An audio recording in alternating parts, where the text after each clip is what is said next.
Hey, let's say কালকে তোমার বুয়েট ভর্তি পরীক্ষা, তুমি পড়তে পড়তে শহীদ হয়ে গেলা অ্যান্ড নেক্সট দিন তুমি গিয়ে দেখলা এইটা।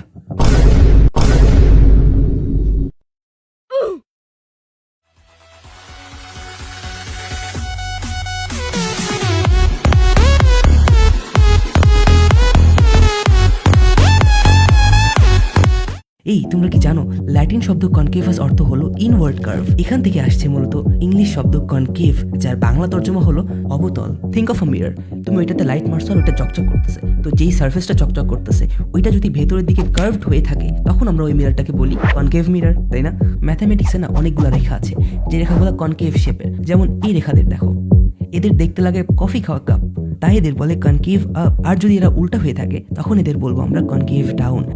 তো পুরো সেশনটা আমরা ডেসমসে কভার করবো। তো চলো একটা ফাংশন ডিফাইন করি, sin x + 3। এই ফাংশনের অনেকগুলো পিকস অ্যান্ড ভ্যালিজ আছে, তাই না? এটা সাইনের বৈশিষ্ট্য, অবভিয়াসলি সেটা অসিলেটিং ফাংশন, তো সেক্ষেত্রে পিকস অ্যান্ড ভ্যালিজ থাকবেই। তো দেখো তো এই পোর্শনটা কার্ভ হয়ে আছে, বাঁকা হয়ে আছে, বাট এই কার্ভেজারটা স্ট্রেট ফেস করতেছে কোন দিকে? নিচের দিকে। তাই এই কার্ভটাকে বা এই অংশটাকে বোঝানোর জন্য আমরা এতটুকুকে বলবো কনকেভ ডাউন পোর্শন। ওকে, আবার এই অংশটার দিকে যদি একটু তাকাই, এটাও কার্ভ হয়ে আছে, তাই না? দেখতেই পাচ্ছি এটা কার্ভ হয়ে আছে, কিন্তু এটা ফেস করে আছে উপরের দিকে, দ্যাটস ওয়াই আমরা এটাকে বলবো কনকেভ আপ পোর্শন। তো এটা একটা সিম্পল অ্যানালজি আছে যে আমি এখানে যদি একটা হ্যান্ডেল লাগিয়ে দিই তাহলে এটা একটা কাপের মতো মনে হবে। সো কনকেভ আপ দেখতে লাগে কাপ, সিম্পল। তো এবার দেখলাম, চোখের দেখাই দেখলাম যে কোনটা কনকেভ আপ কোনটা কনকেভ ডাউন। এটা ছিল কনকেভ ডাউন, এটা হচ্ছে কনকেভ আপ, এটা একটা পোর্শন। তো দেখো তো এই গ্রাফের মধ্যেই কিন্তু অসংখ্য concave up, concave down, concave up, concave down ভর্তি পড়ে আছে, তাই না? আমি যদি জুম আউট করতে থাকি crore crore infinite amount of concave up এবং কনকেভ ডাউন পোর্শন পাবো। আচ্ছা, তো এই ফাংশনের উপরে একটা বিন্দু আমি নেই, সে এই যে এটা একটা বিন্দু, ঠিক আছে? এই বিন্দুকে আমি চাইলেই এই ফাংশনের উপরে মুভ করতে পারি। কিভাবে? আমি এই বিন্দুটার এক্স এর মানটাকে চেঞ্জ করতে পারতেছি, কারণ আমি এক্সটাকে ভেরিয়েবল ধরে নিয়েছি এ। এক্স হচ্ছে এ, যার মানটা চেঞ্জ করা যাবে, সেটা একটা ভেরিয়েবল। দ্যাটস ওয়াই আমরা এই ফাংশনের উপর এই বিন্দুটাকে মুভ করতে পারছি। তো সে এই পয়েন্টে আমি একটা স্পর্শক চাই, সো একটা স্পর্শক আনা যাক। আচ্ছা, টেনশন নেওয়ার কোনো দরকার নেই, এই যে পুরো ফাইলটা আছে এটা আমি কমেন্টে দিয়ে দেবো। ওকে, এতক্ষণ আমরা দেখে বুঝলাম যে কোনটা আমাদের কনকেভ ডাউন পোর্শন, কোনটা concave up portion, but mathematics দেখার কথাই বিশ্বাস করে না, ঠিক আছে? সো আসলে জিনিসটা কি হচ্ছে কনকেভ আপ পোর্শনটাতে, এটা একটা কনকেভ আপ পোর্শন। তো আমরা দেখতে পাচ্ছি যে কনকেভ আপ পোর্শনে আমি আমার স্পর্শকটাকে যেখানেই মুভ করাই না কেন, দেখো তো বা কনকেভ আপ পোর্শনের মধ্যে আমি স্পর্শকটাকে মুভ করাচ্ছি। আমি স্পর্শকটাকে যেখানেই মুভ করাই না কেন আমার স্পর্শকটা অলওয়েজ এই গ্রাফের নিচে থাকছে, তাই না? এই যে দেখো তো গ্রাফের নিচে, অথবা আমি যদি উল্টাই বলতে চাই, তো এই কনকেভ আপ পোর্শনে আমার স্পর্শকের উপরে থাকবে আমার কাঙ্ক্ষিত গ্রাফ। কাঙ্ক্ষিত গ্রাফ কোনটা? এই যে মেইন ফাংশন, অর্থাৎ এই কালা রেখাটা, এটা হচ্ছে কাঙ্ক্ষিত গ্রাফ। তো কাঙ্ক্ষিত গ্রাফটা অলওয়েজ কার উপরে আছে? স্পর্শকের উপরে। আমি স্পর্শকটাকে যেই দিকেই নড়াই না কেন আমার গ্রাফটা, কাঙ্ক্ষিত গ্রাফটা স্পর্শকের উপরে সবসময় থাকতেছে, তাই না? এই যে আমি যদি কনকেভ ডাউনের পোর্শনে যাই, তো দেখা যাচ্ছে যে কনকেভ ডাউনের পোর্শন এইটা, এতটুকুতে আমি যদি আমার বিন্দুটাকে মুভ করাই যে কোনো পয়েন্টে, কনকেভ ডাউন পোর্শনের যে কোনো পয়েন্টে যদি আমি এই বিন্দুটাকে মুভ করাই তাহলে স্পর্শকটা মুভ করতেছে অবভিয়াসলি। তো দেখতে পাচ্ছি আমি আমার কাঙ্ক্ষিত গ্রাফটা অলওয়েজ স্পর্শকের নিচে থাকতেছে। দেখো তো আমি গ্রাফটাকে কনকেভ ডাউন পোর্শনের যেই পজিশনে নিয়ে যাই না কেন আমার গ্রাফটা স্পর্শকের নিচে থাকতেছে সবসময়। তো simple analogy, concave up, up মানে উপরে, অর্থাৎ সে থাকবে স্পর্শকের উপরে। কনকেভ ডাউন, ডাউন মানে নিচে, নিচে মানে সে থাকবে স্পর্শকের নিচে। তো সিম্পল। এবার এটা তো একটা ফাংশন, তো এই ফাংশনকে যদি আমি একবার ডিফারেন্সিয়েট করি তাহলে কি পাবো? এই লাল রেখার ঢাল পাবো না? বলো তো বাবারা, এই ফাংশনকে যদি আমি একবার ডিফারেন্সিয়েট করি তাহলে এই লাল রেখার ঢাল পাবো। তো চলো ওই লাল রেখার ঢালকে আমি নিয়ে আসার ট্রাই করি। দেখছে আমি বি অফ এক্স একটা নতুন ফাংশন ডিফাইন করলাম, ওই ফাংশনটার মধ্যে এফ অফ এক্স এর প্রথম অন্তরকে ঢুকাইতে ডিডিএক্স, ওরে ডিডিএস লিখে ফেলাইছি, আই হাই। আচ্ছা, ডিডিএক্স ফাংশন অফ এক্স, এই যে এই সবুজ ডটের যে রেখাটা আছে এটা হচ্ছে আমার এই কালা রেখাটার প্রথম অন্তরক, ঠিক আছে? সো এটার আমি নামটা দিয়ে ফেলি, একটা পয়েন্ট নিই, এই যে এটা হচ্ছে ফার্স্ট ডেরিভেটিভ এবং এর উপরে একটা পয়েন্ট নিয়েছি সবুজ কালারের। এই দেখো তো এই যে কালো কালারের যে পয়েন্ট আছে আর সবুজ কালারের যে পয়েন্ট আছে এই দুটার ভুজ কিন্তু সেম, অর্থাৎ এই দুটার এক্স এর মান সেম। এক্স এর মান যেহেতু সেম, অর্থাৎ আমি চাইলেই এই বিন্দুটাকে যে কোনো জায়গাতে মুভ করতে পারবো, সাথে সাথে এই ব্যাটাও মুভ করবে কারণ দুটার এক্স এর মান সেম। আচ্ছা, এই যে আমার যে স্পর্শকটা আছে এই স্পর্শককে যদি আমি এক্সিস্টিং ফাংশন অর্থাৎ মেইন ফাংশনের মাথার উপর নিয়ে যাই, অর্থাৎ সর্বোচ্চ পয়েন্টে নিয়ে গেলাম, তখন কি হচ্ছে আমার ফার্স্ট ডেরিভেটিভ কত হইলো বলো তো? 0 হইলো না? এই যে এখানে এক্স অক্ষের উপরে ফার্স্ট ডেরিভেটিভের মান কত হবে? শূন্য হবে না, কারণ এক্স অক্ষের উপরে ওয়াইয়ের মান কত 0, ওয়াইয়ের মানটাই তো ফাংশনের মান রিপ্রেজেন্ট করতেছে। যদি স্পর্শকটাকে আমি একদম মেইন ফাংশনের মাথার উপরে নেই তাহলে আমার ফার্স্ট ডেরিভেটিভ 0 হইতেছে, আবার যদি স্পর্শকটাকে সর্বনিম্ন বিন্দুতে নেই তাহলেও কিন্তু আমার ফার্স্ট ডেরিভেটিভ 0 হইতেছে। এটা কি ম্যাক্সিমা এবং মিনিমার কনসেপ্ট না? ম্যাক্সিমা বা মিনিমাতে বা চরম বিন্দুগুলাতে আমাদের প্রথম অন্তরূপ শূন্য হবে, এই তো শূন্য হয়েছে, তাই না? এখানে একটা শূন্য আছে। অ্যান্ড আবার যদি এটাকে ম্যাক্সিমাম পয়েন্টে নিয়ে যায় আরেকটা শূন্য পাইলাম, আবার যদি আমি এই পয়েন্টে নিয়ে আসা ট্রাই করি তাহলে এখানে আরেকটা শূন্য পাইলাম।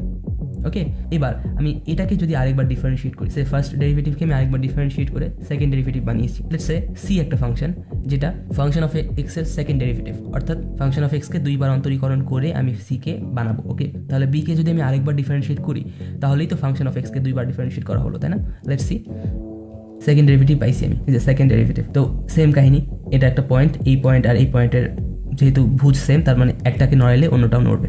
এবার দেখো তো, যখন আমার এক্সিস্টিং কার্ভটা এটার এতটুকু অংশ কনকেভ ডাউন, তাই না, আর এটার এতটুকু অংশ, যে এতটুকু অংশ কনকেভ আপ, তো দেখো তো আমি যখন কনকেভ ডাউনে আছি তখন আমার সেকেন্ড ডেরিভেটিভ কিন্তু এক্স অক্ষের নিচে থাকতেছে, তাই না? এই যে দেখো কনকেভ ডাউনে আছি, সেকেন্ড ডেরিভেটিভ এক্স অক্ষের নিচে আছে। এক্স অক্ষের নিচে মানে সেকেন্ড ডেরিভেটিভের ভ্যালু কত? এক্স অক্ষের নিচে ওয়াইয়ের প্রতিটা মান নেগেটিভ, অর্থাৎ সেকেন্ড ডেরিভেটিভের মানও নেগেটিভ হবে। ভাই বলো, ওয়াইয়ের মান যা, সেকেন্ড ডেরিভেটিভের ভ্যালু তো তা হবে। কেন? কারণ সেকেন্ড ডেরিভেটিভ হচ্ছে সি অফ এক্স, ঠিক কিনা? সি অফ এক্স মানে কি? ফাংশন, তাই না? ফাংশনের আউটপুট ভ্যালু, ওইটাই কি? ওইটা তো ওয়াইয়ের মান। আচ্ছা, আমার কনকেভ ডাউন পোর্শনে সেকেন্ড ডেরিভেটিভ অলওয়েজ এক্স অক্ষের নিচে থাকতেছে, দেখো তো এই যে নিচে থাকতেছে, তাই না? অর্থাৎ সেকেন্ড ডেরিভেটিভের value negative. But concave down থেকে যখন আমি কনকেভ আপে যাচ্ছি সেকেন্ড ডেরিভেটিভের ভ্যালু পজিটিভ হয়ে যাচ্ছে, তাই না? এক্স অক্ষের উপরে ওয়াইয়ের প্রতিটা মানই পজিটিভ। সো এইখানে সেকেন্ড ডেরিভেটিভ নেগেটিভ থেকে পজিটিভ হচ্ছে অথবা পজিটিভ থেকে নেগেটিভ হচ্ছে, তাই না? এই যে কনকেভ ডাউন থেকে যখন আমি কনকেভ আপে যাচ্ছি সেকেন্ড ডেরিভেটিভ নেগেটিভ থেকে পজিটিভে যাচ্ছে, আবার কনকেভ আপ থেকে যখন আমি কনকেভ ডাউনে যাচ্ছি সেকেন্ড ডেরিভেটিভ পজিটিভ থেকে নেগেটিভে যাচ্ছে। ক্লিয়ার? তাহলে এখানে সেকেন্ড ডেরিভেটিভ তার চিহ্ন চেঞ্জ করতেছে, কার উপর ভিত্তি করে? আমার মেইন ফাংশনের উপর ভিত্তি করে। মেইন ফাংশন যদি কনকেভ ডাউন হয় সেকেন্ড ডেরিভেটিভ নেগেটিভ হচ্ছে, মেইন ফাংশন যদি কনকেভ আপ হয় তাহলে সেকেন্ড ডেরিভেটিভ পজিটিভ হচ্ছে। ক্লিয়ার? তো লেটস সে আমি একটা সংখ্যা রেখার উপরে দাঁড়িয়ে আছি, তো আমি চাই নেগেটিভ একটা সংখ্যা থেকে পজিটিভ একটা সংখ্যাতে যেতে। সে নেগেটিভ 5 থেকে আমি পজিটিভ 5-এ যেতে চাই, তাহলে এর মাঝে আমাকে শূন্যের সাথে হাত মিলাইতে হবে কিনা বলো তো? আমি নেগেটিভ 5-এ আছি, নেগেটিভ 4, নেগেটিভ 3, নেগেটিভ 2, নেগেটিভ 1, শূন্য, তাই না? তো নেগেটিভ 5 থেকে পজিটিভ 5-এ যদি যেতে চাই তাহলে আমাকে মাঝে শূন্যের সাথে হাত মিলাইতে হবে, অর্থাৎ আমার ভ্যালু একবার শূন্য হবেই, ঠিক কিনা? আবার যদি পজিটিভ 5 থেকে নেগেটিভ 5-এ আসতে চাই তাহলেও কিন্তু আমাকে শূন্যের সাথে দেখা করতেই হচ্ছে। তাহলে সেকেন্ড ডেরিভেটিভের ভ্যালু নেগেটিভ থেকে পজিটিভ হোক অথবা পজিটিভ থেকে নেগেটিভ হোক, এমন একটা পয়েন্ট আছে যেই পয়েন্টে তার ভ্যালু 0 হবে, তাই না? যেহেতু সে নেগেটিভ থেকে পজিটিভে আসতেছে, মাঝখানে তাকে 0-এর সাথে হাত মিলাইতেই হবে, ঠিক কিনা? তাহলে এমন একটা পয়েন্ট আছে যেই পয়েন্টে সেকেন্ড ডেরিভেটিভ 0 হবে। তো দেখি তো ওই পয়েন্টটা কোনটা। চলো তো, এই যে এই পয়েন্টটা তো এখানে আছে, তাই না? এখানে না, কারণ দেখো এক্স অক্ষের উপরে ওয়াইয়ের মান 0, এই পয়েন্টটাতেই সেকেন্ড ডেরিভেটিভ 0 হচ্ছে। একটু যদি জুম আউট করি, ঠিক এই পয়েন্টটাতে আমার এক্সিস্টিং ফাংশনের দিকে যদি একটু তাকাই, সেকেন্ড ডেরিভেটিভ যখন 0 হচ্ছে তখন মেইন ফাংশনের পয়েন্টটা এখানে বা মেইন ফাংশনটা এখানে থাকতেছে, তাই না? আমি একটা পয়েন্ট নিয়েছি দুটা ফাংশনের উপরে, যে দুটার এক্স এর মান সেম। সেকেন্ড ডেরিভেটিভে যখন এক্স এর মান 22 হচ্ছে তখন সেকেন্ড ডেরিভেটিভের ভ্যালু 0 হচ্ছে, অর্থাৎ ওয়াই এর মান 0 হচ্ছে। আর আমার মেইন ফাংশনে যখন এক্স এর মান 22 দিতেছি তখন এই একটা বিন্দু পাওয়া যাচ্ছে, তাই না? তো এই পয়েন্টটা একটা বিশেষত্ব আছে। দেখো তো, এই পয়েন্টের ঠিক আগে আমার কার্ভটা বা আমার বক্ররেখাটা কি ছিল? কনকেভ ডাউন হয়েছিল না? দেখো তো, এই পয়েন্টের ঠিক আগে আমার কার্ভটা কনকেভ ডাউন হয়েছিল। এবার এই পয়েন্টের ঠিক পরে আমার কার্ভটা কনকেভ আপ হয়ে আছে না? তাহলে এই যে দেখো, এই পয়েন্টের জাস্ট আগে আমার কার্ভটা কনকেভ ডাউন হয়েছিল, এই পয়েন্টের জাস্ট পরে আমার কার্ভটা কনকেভ আপ হয়ে আছে। অর্থাৎ এই পয়েন্টে আমার মেইন কার্ভটা বা আমার মেইন ফাংশনটা তার কনকেভিটি সুইচ করতেছে। লেটস সে রাকিব ভাই ম্যাথ পড়াচ্ছেন, তো তিনি ডিসাইড করলেন যে তিনি কালকে রাত 1টাতে ফিজিক্স পড়ানো স্টার্ট করবেন। তো রাত 1টাই হবে রাকিব ভাইয়ের জন্য সুইচিং টাইম, যেই টাইমে তিনি ম্যাথ থেকে ফিজিক্সে সুইচ করেছেন, তাই না? RIP অপূর্ব ভাই, আয় হায়। ওই টাইমটাতে যেহেতু তিনি সুইচ করেছেন ম্যাথ থেকে ফিজিক্সে, তাই জন্য আমি বলতে পারতেছি ঠিক ওই 1টা বাজে টাইমটা ওনার জন্য switching time, inflecting time, shifting time, তাই না? এইবার এই কার্ভের ক্ষেত্রে যদি আমি একটু দেখি, ঠিক এই পয়েন্টে আমার মেইন ফাংশনটা কনকেভিটি চেঞ্জ করতেছে। সে এর আগে ছিল সে কনকেভ ডাউন, এরপরে হয়েছে কনকেভ আপ। তাহলে ঠিক এই পয়েন্টে আমার কার্ভটা, আমার বক্ররেখাটা কনকেভিটি সুইচ করেছে। তাহলে কি আমি বলতে পারি এই পয়েন্টটাই হচ্ছে আমার এক্সিস্টিং কার্ভের জন্য switching point, shifting point inflecting point, তাই না? আমাদের বাবারা কি বলেছে যে তোমরা সবগুলো নাম ইউজ করতে পারবে না, একটা সুন্দর নাম, ইলাইট একটা নাম তোমরা ইউজ করবা, সেটা হচ্ছে ইনফ্লেক্ট। সো এই জন্য আমরা ঠিক এই পয়েন্টটাকেই বলতেছি পয়েন্ট অফ ইনফ্লেকশন, যেই পয়েন্টে আমার কোনো কার্ভ, কোনো বক্ররেখা তার কনকেভিটিকে সুইচ করে ফেলাবে। লাইক সে আগে ছিল কনকেভ ডাউন, এখন হয়ে যাবে সে কনকেভ আপ। তো আমি এর জন্য একটা খুব সুন্দর শর্ত পাইলাম। কি শর্ত পাইলাম? পয়েন্ট অফ ইনফ্লেকশনে আমার সেকেন্ড ডেরিভেটিভ 0 হয়ে যাচ্ছে, তাই না? এই যে 0 হয়ে গিয়েছে, আমি একটা শর্ত পেয়ে গেছি, যেখানে আমার কোনো ফাংশনের সেকেন্ড ডেরিভেটিভ 0 হইতেছে সেখানে আমি পয়েন্ট অফ ইনফ্লেকশন পাবো। তো চলো অন্য একটা ফাংশন নিয়ে দেখি এটা সত্যি কিনা। So let's say sin x না নিয়ে আমি x+3 একটা লিনিয়ার ফাংশন নিলাম, x+3 একটা লিনিয়ার ফাংশন নিলাম। কই রে ফাংশন কই? হাই এই তো পাইছি। এটা হচ্ছে আমাদের সেই ফাংশন, মেইন ফাংশনটা। বিন্দু কই? এই বিন্দু তুমি কই? এই তো বিন্দু চলে আসছে। তাহলে দেখো এই যে এটা হচ্ছে আমার মেইন ফাংশন। তো মেইন ফাংশন এর উপর একটা পয়েন্ট এটা। তাহলে আমি দেখবো এটার কনকেভিটি বের করার জন্য আমি দেখবো সেকেন্ড ডেরিভেটিভ কোথায় 0 হচ্ছে। তো একটু তাকাই তো উপরে, হাই সর্বনাশ করেছে। কি হইলো এটা? দেখি সব জায়গাতে সেকেন্ড ডেরিভেটিভ 0। হাই ওমা, কি ঝামেলা এটা! দেখো ঝামেলা হয়ে গেছে কিন্তু এখানে প্রতিটা পয়েন্টে দেখো তো, এটা আমার সেকেন্ড ডেরিভেটিভের রেখা না? দেখো তো সেকেন্ড ডেরিভেটিভের রেখা না এটা? তো প্রতিটা পয়েন্টে আমার সেকেন্ড ডেরিভেটিভ 0 হইতেছে। তার মানে কি প্রতিটা পয়েন্টে আমার পয়েন্ট অফ ইনফ্লেকশন আছে এই রেখার। সবচেয়ে মজার ব্যাপার হচ্ছে না, পয়েন্ট অফ ইনফ্লেকশন থাকার জন্য কনকেভিটি থাকা দরকার। কনকেভিটি সুইচ করলেই কেবলমাত্র পয়েন্ট অফ ইনফ্লেকশন হবে। কিন্তু এখানে দেখো কোনো কনকেভিটিই নাই। ভাই কোথায় বাঁকা আছে? বা কনকেভ আপ ডাউন তো দূরে থাক, বাঁকা কোথায় আছে? কিছুই তো নেই। সরল রেখার মধ্যে বাঁকা অংশ থাকবে না তো? তাহলে এটা তো মারা, এর মধ্যে তো পয়েন্ট অফ ইনফ্লেকশন থাকার কথা না। বাট আমাকে সেকেন্ড ডেরিভেটিভ কি বলতেছে? প্রতিটা পয়েন্টে তুমি পয়েন্ট অফ ইনফ্লেকশন পাবা। বাট সেটা কি সত্যি? কখনোই না। তাহলে শুধুমাত্র সেকেন্ড ডেরিভেটিভকে 0 বানিয়ে আমি কখনোই পয়েন্ট অফ ইনফ্লেকশন বের করতে পারবো না, বুঝলাম? তো চলো ওই ফাংশনটাতে আবার যাওয়া যাক। এবার দেখি অন্য কোনো ক্লু পাওয়া যায় কিনা। So let's say sin x ছিল, এটা ছিল তাই না ফাংশনটা? তাকিয়ে দেখি কোনো ক্লু পাচ্ছি কিনা। তো ভাই দেখো তো একটা ঝামেলা। সেই ঝামেলাটা হচ্ছে আমি একটু প্রথমেই বলেছিলাম, সেকেন্ড ডেরিভেটিভ কিভাবে 0 হচ্ছে? চিহ্ন পরিবর্তনের মাধ্যমে 0 হচ্ছে না। সে এখানে তার চিহ্ন ছিল নেগেটিভ, এখানে তার চিহ্ন হয়ে গিয়েছে পজিটিভ। তাহলে নেগেটিভ থেকে পজিটিভ হওয়ার মাঝের একটা জায়গাতে সে 0 হয়েছে। কিন্তু যদি আমি একটা লিনিয়ার ফাংশন দেখি তাহলে কিন্তু এখানে কোনো চিহ্ন পরিবর্তনের কোনো কেস নাই, একদম সেই সরাসরি একদম ঠাড়া 0 সব জায়গাতে। তাই আমি পয়েন্ট অফ ইনফ্লেকশন পাইলাম না। কিন্তু যখন আমি sin x এর কার্ভে যাচ্ছি, যেখানে আসলেই পয়েন্ট অফ ইনফ্লেকশন আছে, সেখানে আমি দেখছি আমার সেকেন্ড ডেরিভেটিভ 0 হওয়ার আগে সে নেগেটিভ ছিল, 0 হওয়ার পরে সে পজিটিভ হয়ে গিয়েছে। আমরা তো এখানে বুঝতেই পারতেছি, একদম দুধ খাওয়া বাচ্চা বুঝতে পারবে যে হ্যাঁ, শুধুমাত্র সেকেন্ড ডেরিভেটিভ 0 হচ্ছে না এখানে সেকেন্ড ডেরিভেটিভ এটা তার চিহ্ন পরিবর্তন করতেছে। সে আগে নেগেটিভ ছিল, নেগেটিভ থেকে পজিটিভ হচ্ছে। বা যদি আমি এখানে চলে আসি তাহলে এখানে পজিটিভ থেকে সে নেগেটিভ হচ্ছে। এতটুকু এক্স অক্ষের উপরে পজিটিভ, এক্স অক্ষের নিচে নেগেটিভ। তাহলে পজিটিভ থেকে নেগেটিভ হচ্ছে অথবা নেগেটিভ থেকে পজিটিভ হচ্ছে।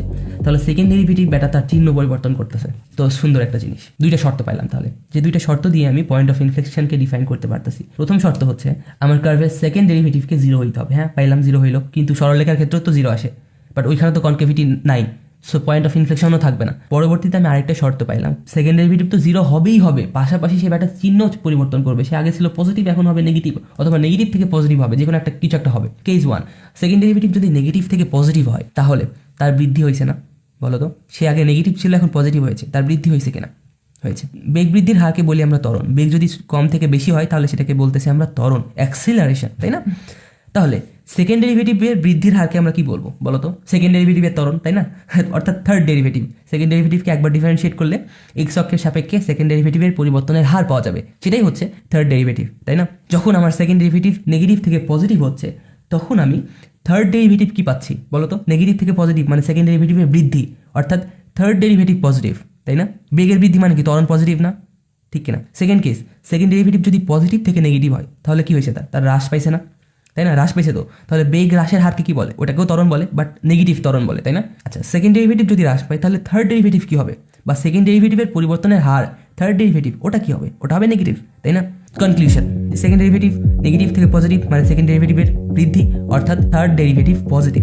সেকেন্ড ডেরিভেটিভ পজিটিভ থেকে নেগেটিভ মানে সেকেন্ড ডেরিভেটিভের হ্রাস, অর্থাৎ থার্ড ডেরিভেটিভ নেগেটিভ। কিন্তু কি হবে যদি থার্ড ডেরিভেটিভ 0 চলে আসে? আচ্ছা, থার্ড ডেরিভেটিভ যদি 0 আসে এর অর্থ হলো আমার সেকেন্ড ডেরিভেটিভের কোনো পরিবর্তন নাই। বেগ যদি সমবেগ হয় তাহলে কি ত্বরণ পাওয়া যায়?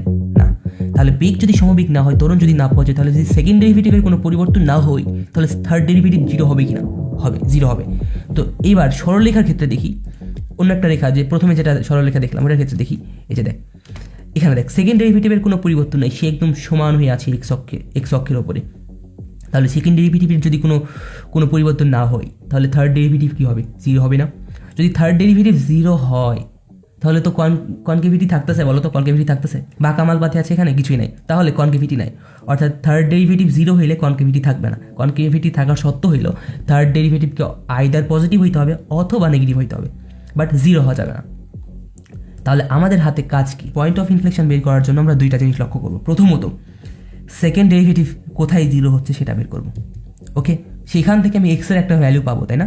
ওই এক্সের ভ্যালুটা থার্ড ডেরিভেটিভে বসাবো, বসায় দেখবো যে ওই পয়েন্টের অ্যারাউন্ডে আমার থার্ড ডেরিভেটিভ 0 হচ্ছে না নেগেটিভ হচ্ছে না পজিটিভ হচ্ছে। যদি নেগেটিভ বা পজিটিভ হয়, অর্থাৎ 0 না হয়, তাহলে আমি বুঝবো পয়েন্ট অফ ইনফ্লেকশন ওই এক্সের ওই মানের জন্য পাওয়া যাবে।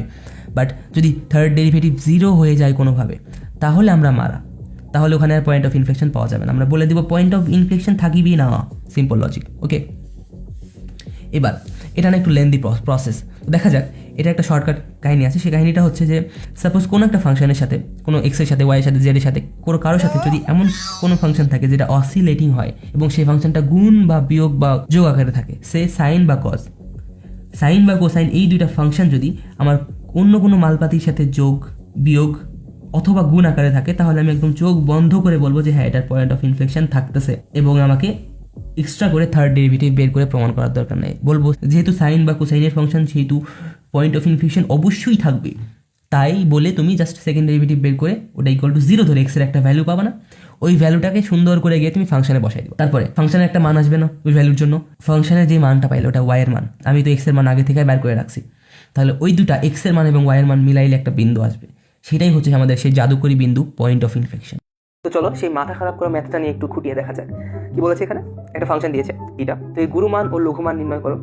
আচ্ছা, খুবই ইজি।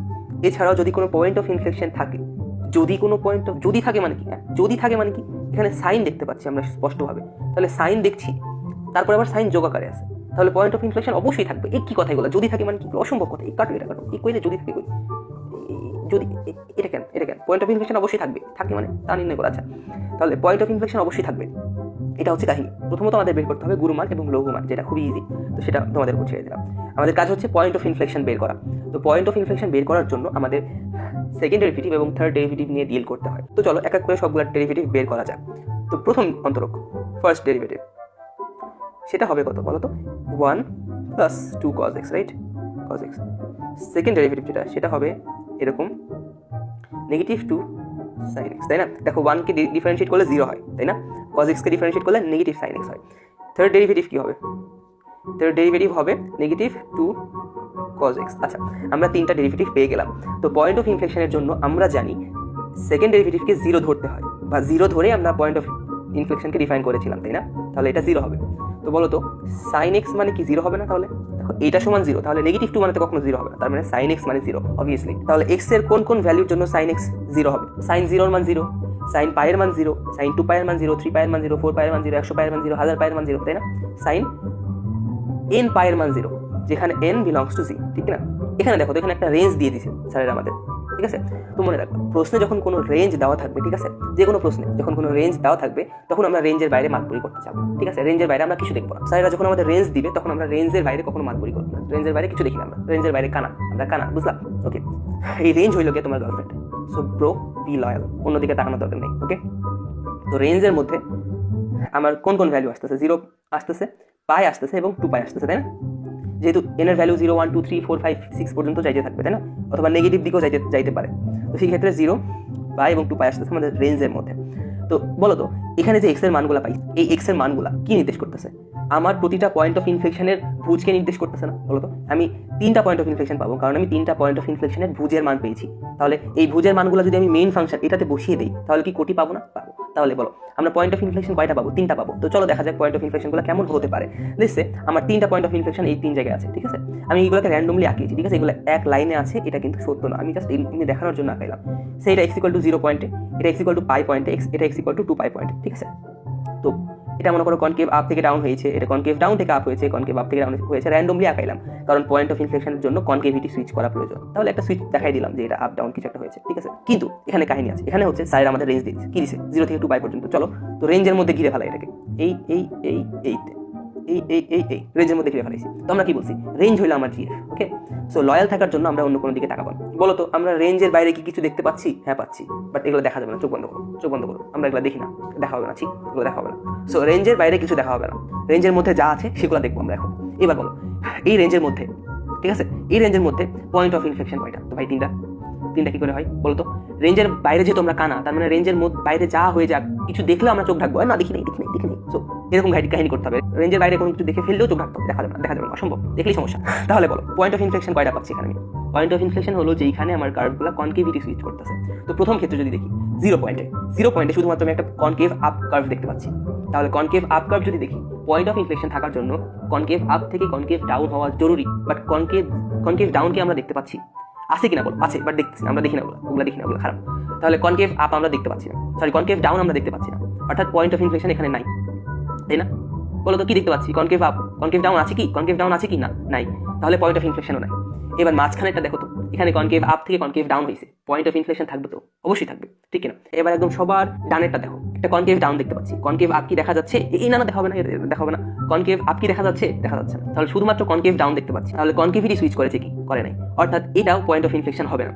তাহলে আমি একটা ক্লিয়ারলি চোখ দিয়ে দেখতে পাচ্ছি কি পয়েন্ট অফ ইনফ্লেকশন কোনটা দেখতে পাচ্ছি? পাই বিন্দুতে x = পাই পয়েন্টে শুধুমাত্র আমি একটা পয়েন্ট অফ ইনফ্লেকশন দেখতে পাচ্ছি, সেটা হচ্ছে আমার লয়াল গার্লফ্রেন্ড। ওকে, এবার চলো তাহলে আমরা কি নিব? তিনটা ভ্যালু নিব, তিনটা পয়েন্ট অফ ইনফ্লেকশনের জন্য তিনটা ভ্যালু কি নিব? না, আমরা কোনটা নিব? আমরা নিব শুধুমাত্র পাই, উইদিন লিমিট, রাইট? উইদিন বানান কি ঠিক হয়েছে? আচ্ছা, তো যারা বুঝতে পারেন সিম্পল একটা অ্যানালজি দেখো, যখন আমরা পয়েন্ট অফ ইনফ্লেকশন বের করতেছি, ঠিক আছে, বের করার পরে আমরা রেঞ্জের মধ্যেই বের করবো অবভিয়াসলি এক্স এর ভ্যালুগুলো। বের করার পরে যখন দেখবো আমার নির্ণীত ভ্যালুগুলো এই রেঞ্জের সাথে সরাসরি হুবহু মিলে যাচ্ছে, তখন আমরা ওইগুলোকে বাদ দিব। সিম্পল কথা, যখন রেঞ্জের সাথে আমার নির্ণয় করা ভ্যালুগুলো মিলে যাবে তখন ওগুলোকে বাদ দিব, শেষ, বাদ, তোমরা বাদ, তোমাদের চলবে না। তাহলে সাপোজ এখানে 0 0 মিলে গেছে, বাদ, 2 পাই মিলে গেছে, বাদ। তাহলে কি দেখবো? পয়েন্ট অফ ইনফ্লেকশন বের করবো, রেঞ্জের মধ্যে বের করবো, করার পরে দেখবো যেগুলো রেঞ্জের সাথে মিলছে ওগুলো বাদ। সিম্পল, পয়েন্ট অফ ইনফ্লেকশন পাইলাম পাই। আচ্ছা, এটা একটা কাহিনী আছে, দেখো তো ভাই, এই যে সাপোজ এই এক্সটা দিয়ে বাস্তব কোনো রাশিকে প্রকাশ করতেছে, সে প্রবাবিলিটি। হ্যাঁ, প্রবাবিলিটির ভ্যালু কতটুকু হইতে পারে? 0 থেকে 1 এর মধ্যে, তাই না? প্রবাবিলিটি আইদার 0 হইতে পারে, 0 1 এর মাঝে যে কোনো নাম্বার হইতে পারে, অথবা 1 হইতে পারে, তাই না? এর বাইরে তো হওয়া সম্ভব না। সম্ভব কি? সে যদি এমন কিছু হয়, আমার এই এক্সটা প্রবাবিলিটিকে যদি নির্দেশ করে, তাহলে বলো তো এখানে এক্স এর ভ্যালু 1 এর চাইতে বেশি হবে কিনা? অবশ্যই হবে তো, তাই না? এক্স এর ভ্যালু 1 এর চাইতে বেশি হবে, কিন্তু ওই 1 এর চাইতে বেশি ভ্যালু কি আমরা গ্রহণ করতে পারবো যদি এক্সটা প্রবাবিলিটিকে নির্দেশ করে? কারণ প্রবাবিলিটির বাস্তব মান কত হওয়া উচিত? 0 থেকে 1 এর মধ্যে না? বলো, 0 থেকে 1 এর মধ্যে কিনা? তাহলে এখানে যদি 1 এর বেশি ভ্যালু আসে বা 0 এর কম ভ্যালু আসে, তাহলে কি সেটা আমরা নিতে পারবো না। দ্যাটস ওয়াই এক্সটা যদি কখনো প্রবাবিলিটি বা সম্ভাবনাকে নির্দেশ করে, তাহলে আমরা কখনোই এক্স এর ভ্যালু 0 ছোট বা 1 এর বড় নিতে পারবো না, তাই না? তাহলে আমরা রেঞ্জ দিব যখন এক্স প্রবাবিলিটি, তখন রেঞ্জ হচ্ছে 0 থেকে 1 এর মধ্যে, তাই না? যদিও আমার ফাংশনটা 0 থেকে 1 এর বাইরেও এক্সটেন্ড হয়, বাট আমরা ওই ভ্যালুগুলো নিব না, ঠিক আছে? বা ওই ভ্যালুর বাইরে আমরা দেখবো না, কারণ প্রবাবিলিটি 2 এর কোনো সেন্স মেক করে না, তাই না? দ্যাটস ওয়াই স্যারেরা যখন আমাদের একটা রেঞ্জ দিয়ে দিয়েছেন, তখন তারা হয়তো এটা মিন করতে চাইছেন যে এই রেঞ্জের বাইরে এক্স এর কোনো ভ্যালু সেন্স মেক করে না, লাইক প্রবাবিলিটি 2, এটা তো সেন্স মেক করে না, তাই না? ঠিক তেমন ভাবে এক্স হয়তো বা এমন কোনো রাশি যেটার ভ্যালু 2 পাইয়ের চাইতে বেশি হতে পারে না এবং 0 চাইতে কম হতে পারে না। সেই জন্য 2 পাইয়ের চাইতে কম এবং 0 চাইতে বেশি আমার ফাংশনটা এক্সটেন্ড হলেও, দেখো ফাংশন কিন্তু 2 পাইয়ের চাইতে বেশি, 0 চাইতে কম এক্সটেন্ড হচ্ছে কিন্তু আমরা 2 পাই এবং 0 এর মধ্যেই থাকবো। কেন? কারণ আমাকে রেঞ্জ দিয়েছে এটা, হয়তো বা এক্স এমন কোনো বাস্তব রাশি যে রাশিটার ভ্যালু 0 এবং 2 পাইয়ের মাঝখানে থাকে, ঠিক আছে? তো বুঝলাম তো। এবার এই যে রেঞ্জের মধ্যে পাইছি কত, x = পাই, তাহলে আমার শুধুমাত্র একটা কি লাগবে? y এর মান লাগবে। এবার বলো তো y এর মান কোথায় থেকে পাবো?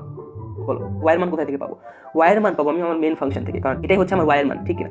তাহলে এটা তো x হবে না, এটা পাই হবে।